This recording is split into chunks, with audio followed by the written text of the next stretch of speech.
प्यारे बच्चों, S C Verma sir volume 2 का इलेक्ट्रोमैग्नेटिक इंडक्शन चैप्टर का क्वेश्चन नंबर 48 का सॉल्यूशन ओनली वन क्वेश्चन का सॉल्यूशन इस वीडियो में है। डायग्राम जैसा है बना दिया गया है।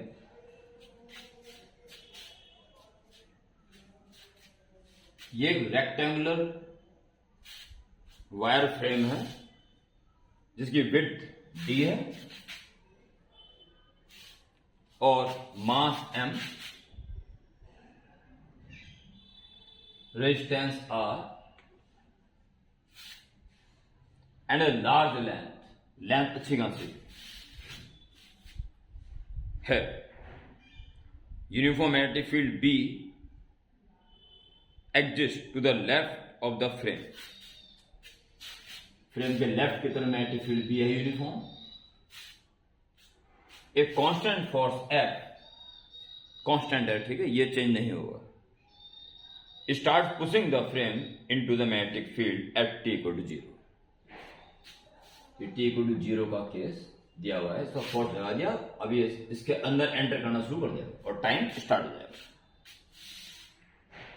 बस ये इंफॉर्मेशन है। ए बी सी तीन पार्ट में क्वेश्चन है। फर्स्ट पार्ट की तरफ कंसंट्रेट करें। Find the acceleration of the frame when it's speed has increase to v।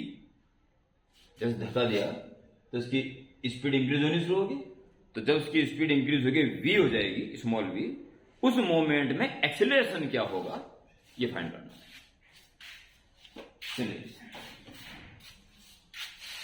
तो F फोर्स लग ही रहा है इस पर, पर जब फील्ड के अंदर एंटर करेगा तो ये लाइन इस मैग्नेटिक फील्ड को कट करते हुए आगे बढ़ेगी, यानी फ्लक्स लाइन को कट करेगी। तो BVL फॉर्मूले के अकॉर्डिंग एक इंड्यूस्ड ईएमएफ इसमें डेवलप हो जाएगा। दूसरा भाई ये भी है कि इसका वो एरिया इसके अंदर धीरे धीरे बढ़ता चल जाएगा, यानी कि फ्लक्स बढ़ेगा। तो फ्लक्स किस रेट से बढ़ रहा है इससे भी आप इंड्यूस्ड ईएमएफ निकाल सकते हो। पर इस वक्त जो बेस्ट ऑप्शन है BVL का ऑप्शन लगा है, क्योंकि ये भी उसी से प्रूफ किया हुआ है।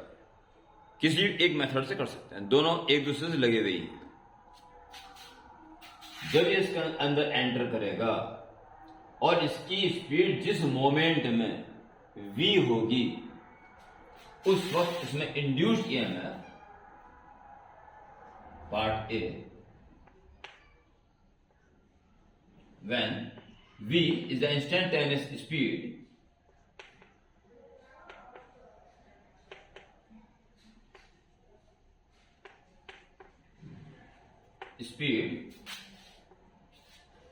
induced EMF BVL, L की जगह D, BVD, ये इंड्यूस्ड EMF डेवलप हुई है। बस ये फ्लक्स एंटर कर रहा है, ये फ्लक्स एंटर नहीं कर रहा, तो EMF इसमें लगेगा बस, और इसकी वजह से करंट फ्लो होना शुरू हो जाएगा। करंट ऐसा फ्लो होगा जो कि लेंज लॉ के अकॉर्डिंग इसके अंदर जाने का अपोज हो। लेफ्ट हैंड रूल के अकॉर्डिंग फील्ड अंदर है और फोर्स बाहर लगेगा ताकि अंदर आने का विरोध हो। इस पर्पज से करंट को नीचे आना चाहिए। जब ये अंदर आ जाएगा, जब अंदर आ जाएगा और उसकी स्पीड v होगी तो इस पर करंट नीचे की तरफ फ्लो होगा। फील्ड अंदर, करंट नीचे, तो फोर्स बाहर लगेगा और अंदर आने का विरोध। करंट ऐसी डायरेक्शन में फ्लो होगा जिससे वो उस कारण का विरोध करे जिसके कारण ये खुद प्रोड्यूस हो रहा है। It is a Lenz law. तो कितना करंट उस वक्त इसमें होगा, induced current is E upon पूरे सर्किट का रेजिस्टेंस, जो इन्हें साफ साफ दे रखा है R। Induced EMF BVD upon R। इतना करंट उस मोमेंट में रहेगा जिस मोमेंट में इसकी स्पीड v होगी।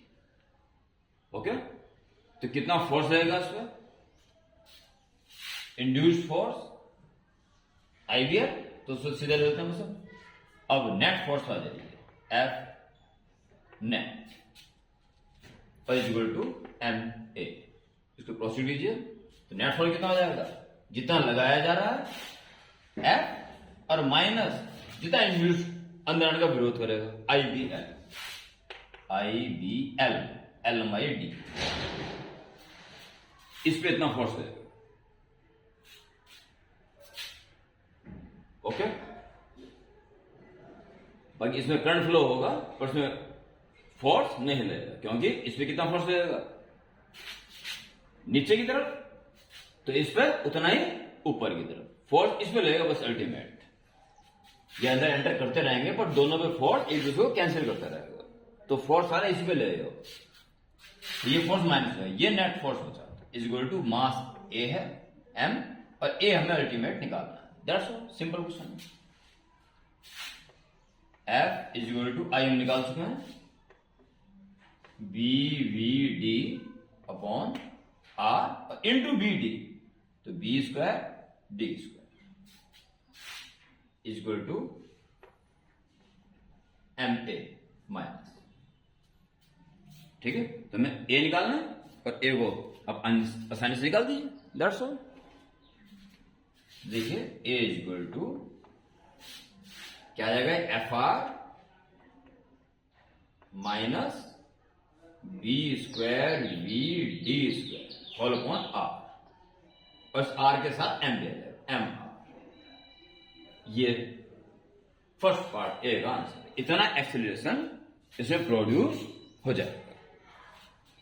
ओके, अब आगे बढ़ेंगे।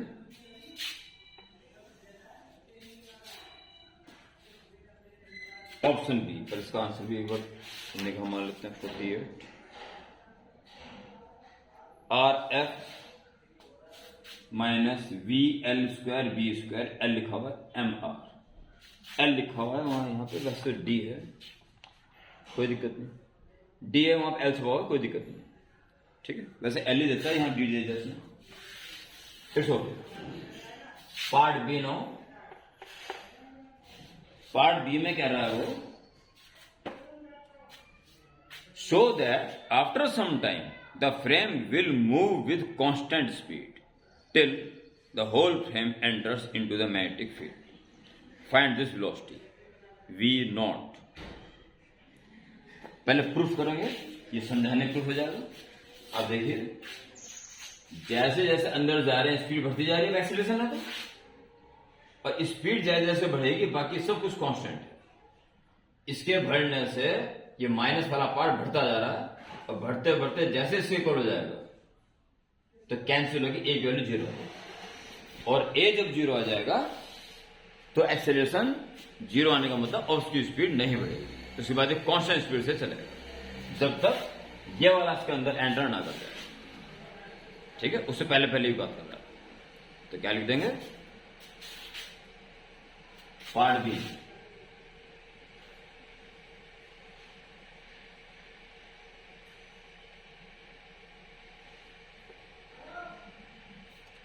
V is continuously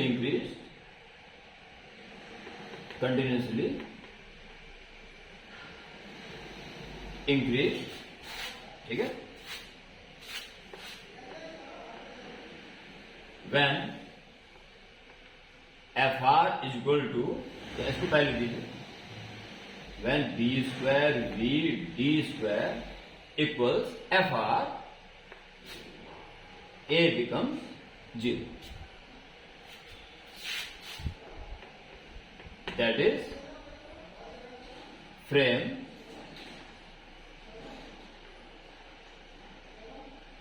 moves with constant speed.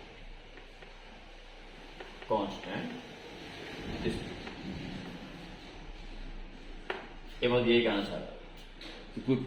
कुछ देर बाद ये कांस्टेंट स्पीड से मूव करेगा, ये शो कीजिए।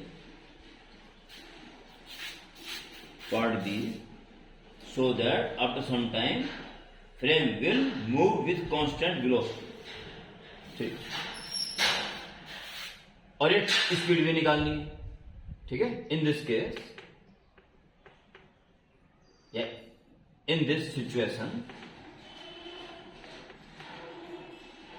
in this situation, v किसी को हो जाएगा F R upon B square D square, और इसको वी ओ कुछ देर बाद उसकी स्पीड कांस्टेंट हो जाएगी और वो इतनी हो जाएगी।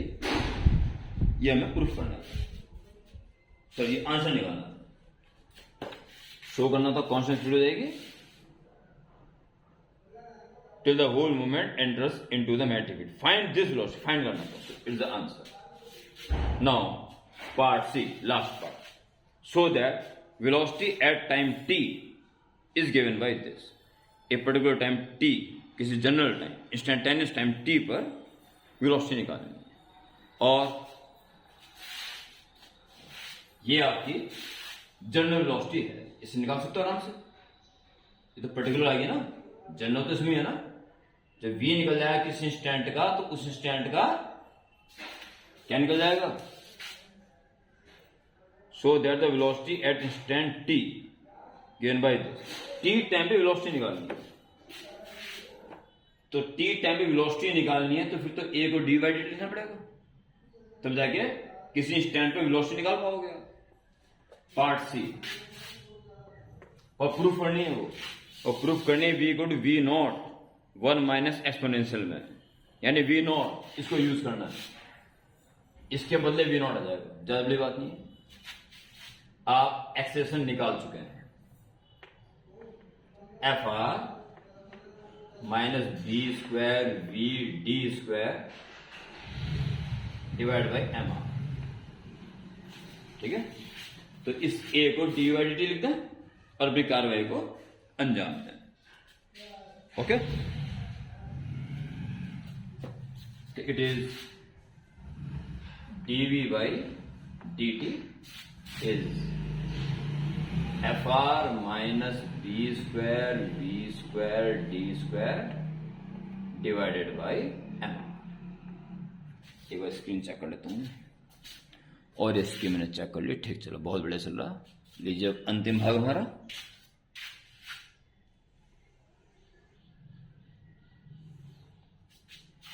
dv के साथ v वाला टर्म, पूरा फ्रैक्शन नीचे ले लीजिए, dv divided by F R minus B square V D square, और डी टू पर पहुंच जाएगा equal to D T upon M R. लीजिए अब इसको आगे बढ़ाएंगे आराम से, और बड़े प्यार से क्वेश्चन हो जाएगा। सेटिंग सही होगी तो इंडिकेट भी कर दीजिए। टाइम जब 0 था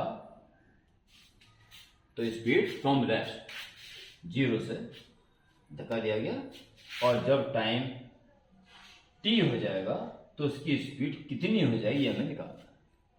t टाइम बाद स्पीड निकालनी है, स्पीड एंड इंस्टेंट t। तो 1/v की लीनियर पावर है, तो लॉग में आ जाएगा, यह आ जाएगा आपके पास natural log F R minus B square V D square, और इसके डेरिवेटिव से डिवाइड, इसका डेरिवेटिव हो जाएगा, ये तो 0 हो जाएगा, इसका 1 हो जाएगा, minus B square D square, ये, और ये तो कांस्टेंट है, कोई दिक्कत नहीं, ऊपर ऊपर लिख दो limit 0 to v। Other side ये तो एम आर तो कांस्टेंट है, एम आर, और 1 का हो जाएगा t, 0 to t, it's okay. तो क्या निकालना है, स्पीड निकालनी, स्पीड यहां पर से पड़ी है, पर पहले तो लिमिट लीजिए, नेचुरल लॉग, पहले v की v रन दीजिए, एफ आर ये आपका v 1/, दिस का दिस, उसी स्टैंड का स्पीड v है, ठीक है, सही। v square v D square, पहले v लिख दिया, माइनस नेचुरल लॉग, अब 0 रख दो, तो इसे एफ आर बचा होगा, एफ, ठीक है। होल डिवाइड बाई जो है उसे उधर भेज दीजिए, इज इक्वल माइनस उधर भेज minus B square D square, इधर कौन सा किया किसके साथ T minus zero only T upon M, clear? Log this minus log this, तो natural log this upon this, F R minus B square V D square upon F R is equal to minus B square D square T upon M R, ठीक है? अब V naught की value है F R upon B square D square, ये matter है जरा सा। तो एफ आर यहां पे भी नहीं है, ये तो काट दीजिए, आर आर अगर काट दें तो बी स्क्वायर डी स्क्वायर, थोड़ी दिक्कत तो आएगी, एक्सपोनेंशियल पावर ये आएगी। अभी आप नेचुरल लॉग इंडिविजुअल डिवाइड कर दो पहले, ये 1 हो जाएगा और minus F R B square D square, V को अलग कर लो, इसका डिवाइड होगा ना, तो वी को अलग कर लो, अंदर बचेगा B square D square upon F R, ये is equal to minus B square D square,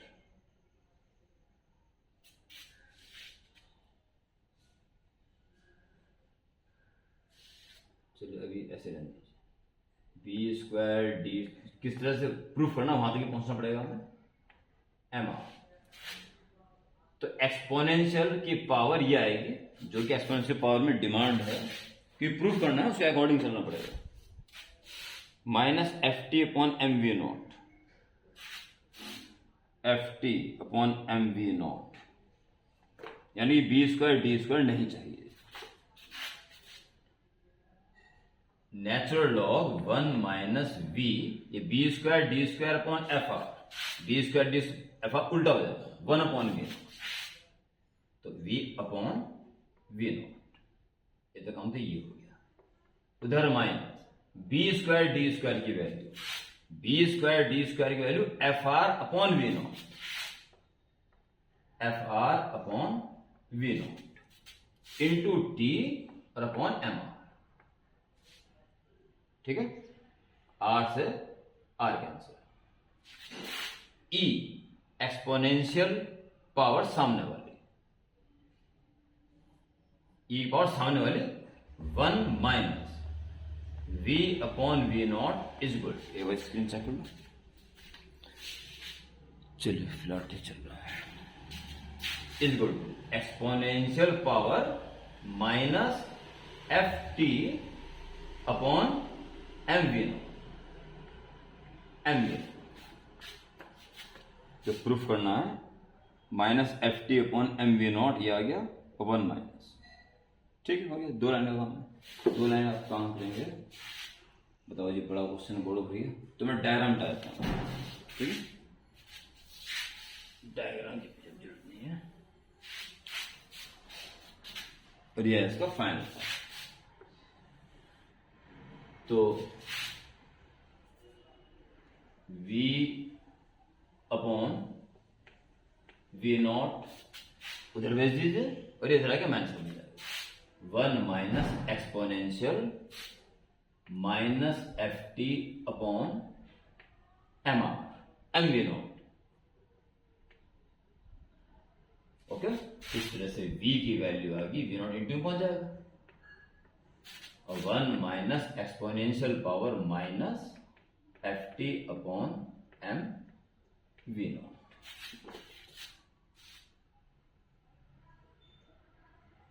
okay जी, डन।